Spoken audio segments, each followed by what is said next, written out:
back to our channel. So today in this video we are going to discuss about how to track gratitude daily using Daylio. So without wasting much of our time, let's get straight into the video. So if you want to use the gratitude tracker, or if you want to track gratitude daily with Daylio, all you got to do is simply go to Daylio.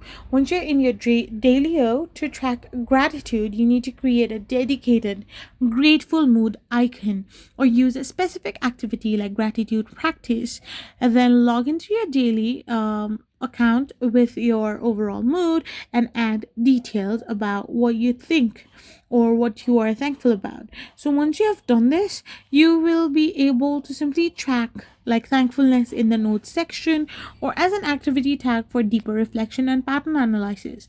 This method leverages Dailyo's activity and mood tracking to build a habit and visually see correlations with positive feelings. So this is how you can simply do it. I hope you found this video helpful. So don't forget to hit that subscribe button and do give us a thumbs up. We will be back again with more informative videos. Thank you for watching and stay tuned for our next video.